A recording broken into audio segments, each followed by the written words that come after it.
Сәлеметсіздер ме? Менің есімім Қыздарбек Серік. Мен бұл видеода мультимедиалық технологиялар туралы айтатын боламын. Жалпы мультимедиалық технологиялар бұл ақпаратты бірнеше формада ұсынуға мүмкіндік беретін заманауи әдістер мен құралдардың жиынтығы. Мәтін, сурет, дыбыс, бейне және анимация элементтерін біріктіре отырып, мультимедиа пайдаланушыға мазмұнды толық әрі жан-жақты қабылдауға жағдай жасайды.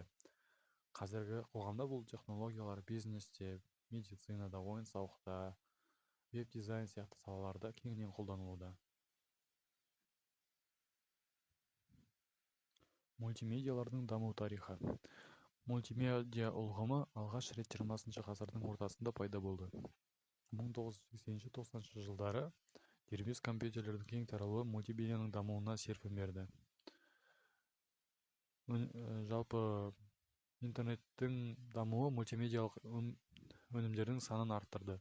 Қазіргі таңда смартфондар, интерактивті құралдар және басқа да құралдар мультимедианың барлық саласында белсенді атсалысуда және де қолданылуда.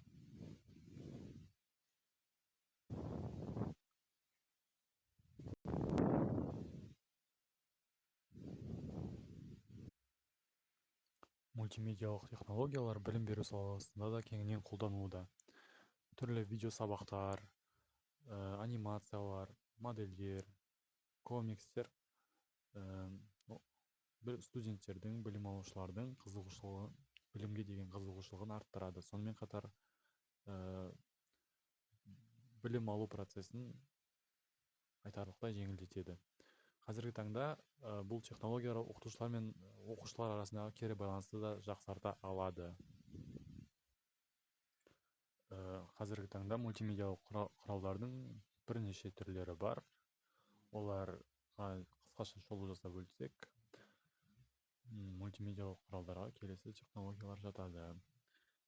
Бәріміз білетін презентациялық бағдарламалар, олар PowerPoint, Prezi, видеоредакторлар, мысалға Filmora, Adobe Premiere, аудиоредакторлар, Audacity, Adobe Education. Сонымен қатар бәріміз білетін YouTube, Kahoot, Canva сынды онлайн платформалар. Мультимедианың артықшылықтары туралы айта кететін болсақ, мультимедиалық технологиялар ақпаратты түсінікті әрі қызықты жеткізуге мүмкіндік береді.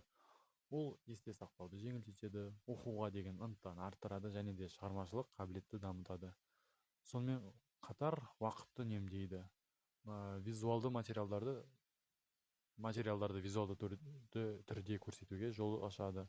Мультимедиа арқылы оқыту процесі интерактивті әрі тиімді өтеді. Қорытындылай келетін болсақ, мультимедиалық технологиялар ақпаратты ұсынудың заманауи, тиімді әрі қызықты тәсілі ретінде пайдаланылады. Білім беру, денсаулық сақтау, бизнес және мәдениет салаларында бұл технологиялар үлкен рөл атқарады. Болашақта жасанды интеллект, виртуалды шындық, интерактивті контент және нейрондық интерфейстердің көмегімен мультимедиа одан әрі күрделеніп, пайдаланушы тәжірибесін жаңа деңгейге шығарады. Сондықтан мультимедиалық сауаттылық 21 ғасырдағы мамандар үшін маңызды дағдылардың бірі болып табылады. Назарларыңызға рахмет, сау болыңыздар.